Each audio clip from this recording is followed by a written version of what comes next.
Vaccine din nga ni Gael mga mare, kaya naman makakalabas nga ulit siya at makakakita nga ng ibang tao. Nga lang kami bumalik kasi nga mga mare na nakaraan na nakaschedule siya ay palagi nga may bagyo. Total ka ako ay wala nga akong pasok ngayong araw, ay kailangan ko nga itong mapagawa nga kay Gael kasi ito ang pinaka-importante. Nagkolong-kolong na nga lang kami mga mare para nga mabilis dahil nga malapit lang din naman kaya hindi na kami sumakay ng van. Mapapansin nyo nga mga mare ay walang imik o ngiti-ngiti malang si Gael dahil inaantok talaga siya dahil lagi singalang din. Tapos nga paliguan kanina ay talagang inantok kaya ayun nakatulog, kaya lang nung umalis ay binuhat ko nagising naman. Ano nga hindi aantokin, anong oras na nga natutulog sa gabi, akala mo talaga call center. Tituloy ako, halos 2 oras na nga lang ang tulog ko sa isang araw. Lalo na nga kapag may pasok nga ako sa eskwelahan kaya palagi nga akong lutang pero kailangan kong mag-aral at eto nakarating na nga rin pala kami. Ito lang naman to mga mare sa May Lares kaya mabilis nga lang kami nakarating. Habang nag-aantay nga kami, eto si Gael pinaupo muna nga namin. Tingnan nyo naman, namamangha na naman nga sa paligid. Dami na nga niya mga maring mga nagagawa ngayong 8 buwan nga siya. Kung nga ay mahuhuli nga siya sa milestone, pero ang napansin namin sa kanya mga mare, kada magpapalit siya ng buwan, niyang natututunan. Tulad niyan mga mare, nakarampit ng buwan siya, hindi pa nga siya marunong tumayo. Pero ngayong 8 buwan ay nakakatayo na nga siyang mag-isa. Nga lang, kakapit-kapit nga lang mga mare sa pwedeng makapitan, pero nakakatuwa at napakabilis na rin gumapang. Bukod ba doon ay napakaingay na nga rin niya mga mare, ang dami niya ng mga salitang nasasabi. Pero ewan ko ba yung mama at papa hindi niya pa nababanggit. Yung kumpleto ng tita at ate ay nang madalas niyang sinasabi mga mare, at eto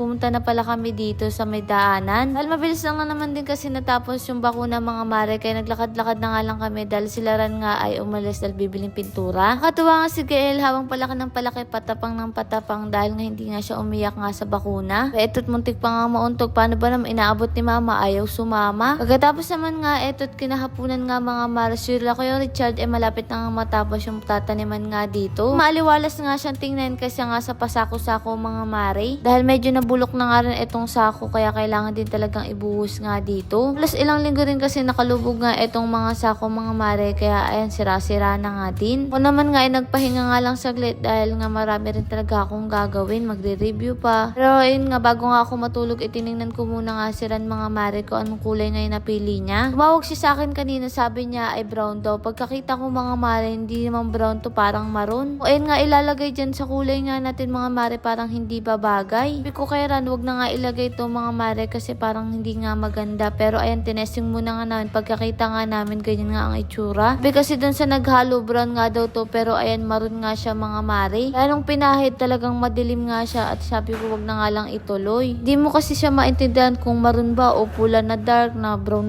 lang. Ganun mga mare itsura. Kaya yan, sinubukan muna nga mga mare ni Ran. Uso na rin kasi mga ganitong pintura nga sa flooring kasi nga bukod nga mga mare sa madali nga lang i-apply ay mura nga lang din. Habang wala ka pa nga pang tiles na nga mga mare, na pagdesisyonan nga namin wag na talagang ituloy. At eto si Kuya Richard, busy pa nga rin dito sa pagbubuhos. Nagsabi nga na yung pamilya ko nga daw mga mare ay wala nga daw ginagawa. Ano kaya ang ginagawa nga nila tatay at Kuya Richard? Di man nga sila madalas makita sa camera, lalo na nga sila tatay at si mama. Pero hindi nga ibig sabihin nun ay wala nga silang ginagawa. Mama nga sa pag-aalaga pa nga lang kay Gael ay napakalaking tulong na nga. Di ako makakapag-aral ulit kung hindi nga inaalagaan ni mama si Gael. Nakaraan ngang naiwan nga si Ran kay Gael. Doon niya nga mas naintindihan na mahirap nga daw walang kasalitang mag-alaga. Kasi nga siya lang nag-alaga nun mga mare halos maghapon. Kaya maswerte nga kami ni Ran na may kaagapay nga kami sa pag-aalaga nga kay Gael. Napakalaking bonus pa nga nun na panatag nga kaming umaalis dahil si mama nga ang nag-aalaga. Ang pagbablog naman nga mga mare ay parang paggawa lang nga ng mga drama at pelikula yan. Yung mga artista nga ay nakikita nga natin sa harap ng camera. Sa likod nga ng camera ay mas marami pa nga mga maring mga taong hindi nakikita pero may kanya-kanyang ginagampanan. Alang din yun sa buhay nga namin mga mare. Bukod nga doon ay alam niyo naman na noon pa man ay kami naman talaga ang nakikita nga sa camera. Sa ngayon kasi ay may kanya-kanya na nga kaming responsibilidad. Tulad ko, hindi lang ako nanay, hindi lang ako anak, hindi lang ako content creator, kundi mga mare isa na nga rin akong estudyante. Isa nga hindi ko na alam kung paano ko nahati nga yung oras ko. At eto nga mga mare, balik na nga tayo dito. Nagkape nga sila kasi parang makulimlim na naman, baka nga umulan. Pero masaya naman nga kami na may mga katuwa nga kami. Ay sila Kuya Richard, sila Kuya Mark, sila Naki, sila tatay. Ano pa ba ang magtutulungan mga mare kundi pamilya lang din naman? Dahil nga kaarawan nga ni mama nung nakaraan at eto nga dinalaw pala kami nila Pastora. Sila pala mga mare, mga kasama nga namin mga mare sa church. Bilang ang barangay. Nakakatuwa nga nga naalala nga nila si mama. Nagdasal nga nila si mama at ayun, nagkaroon nga ng simpleng salo-salo, dalang-dala nga sila ng pansit. Kakatuwa nga lang din na parang kailan nga lang nung pinupuntahan nga kami sa bukid. Ngayon mga mare, maaalok na nga natin sila ng maayos nga na upuan. Lord,